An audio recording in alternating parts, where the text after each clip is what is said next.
Let's go. All right. Brent Venables, Oklahoma. Brent Venables, Oklahoma. I sat here last fall, if you will, late summer, early fall. Said, y'all, I really, really want things to work out for Brent Venables in year number one. I do. I really want that for him.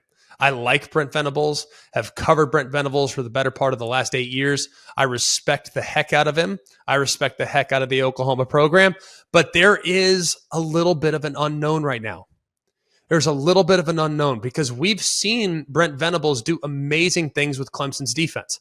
But running his own show in the midst of a lot of turnover would have been a significant challenge for just about anybody.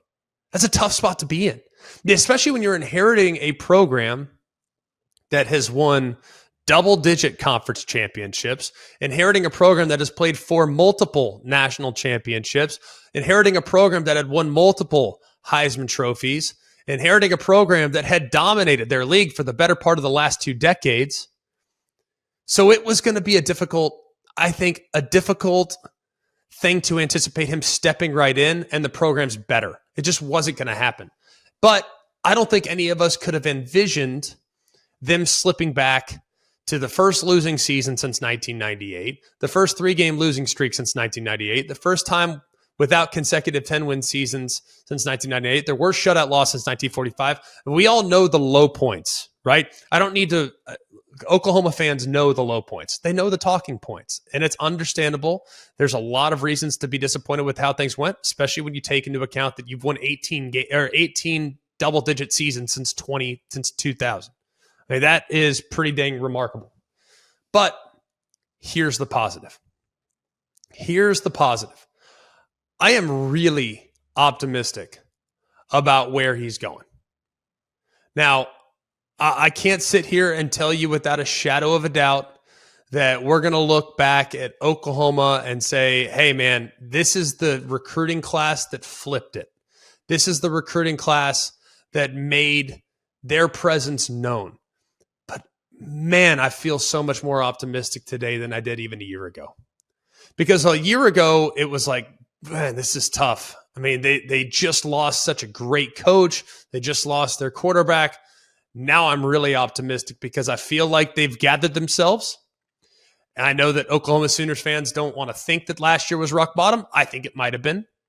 I think now the arrow is going to be pointing up for the foreseeable future. Now, the win totals and all these other things that people are trying to point to, is it going to be easy for them to get there?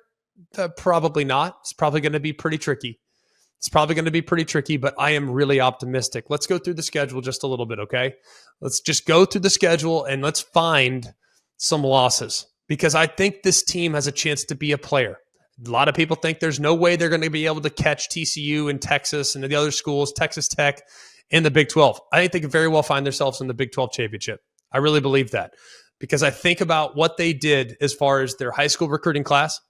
I think about what they did as far as 8 of their top 10 prospects that they signed in their high school recruiting class coming on the defensive side. I think 9 overall, or the number 9 overall transfer class in college football, which includes 6 immediate starters off of other Power 5 defenses, has me feeling really optimistic about the direction of this program because it was obvious what their issues were, what their deficiencies were, and the offense took a little while to take hold. And guess what? When you lose your quarterback, it's hard to win. I mean, with all due respect to the backup quarterback situation, when Dylan Gabriel wasn't available there in the middle of the season, it wasn't going to be the same. And he looked even a little bit hobbled at times after the fact. So I'm really optimistic about where they're going. I think they are going to be back in the mix, maybe not in the playoff mix this year, but I think they have a chance to be very, very dangerous. Let's go through the schedule. All right. Arkansas State should be a win. SMU, be careful. Be careful with SMU, but that should be one that you get taken care of. At Tulsa, we know Tulsa's going to be juiced for that one, but I'm not overly concerned about what Tulsa brings at this point. I look at the road game to Cincinnati. Those we have already talked about, I think that could be one where Cincinnati comes back to the earth just a little bit, back to earth early. So I think Oklahoma can get that one. Now we're looking at a situation, man, you're 4-0. Things look pretty good. Iowa State's coming to you. Iowa State in Norman. I'm going to lean with the Sooners at the moment. You could be 6-0 heading to the Red River rivalry. That's a pretty good spot to be in. Now, Texas, I think it might be just a little bit further ahead. But things look really good, I think, for Oklahoma in the first half of their season. Now, the back half gets a little bit more difficult.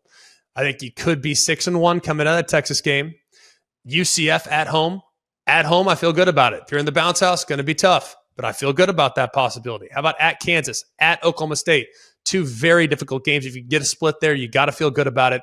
If you're Oklahoma, you know that Kansas, maybe not the most hostile environment, but a difficult offense to play against and a group that could cause some problems for you.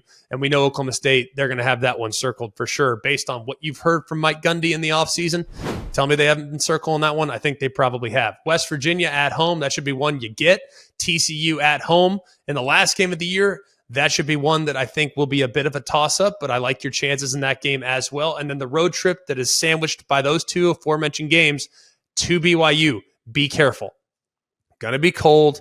Could be some elements. Going to be at altitude. BYU is a very physical football team. I don't want to catch them late. So that's one of the more interesting games on the schedule. But as we go through it, tell me it's out of possibility that Oklahoma's sitting at 9-3.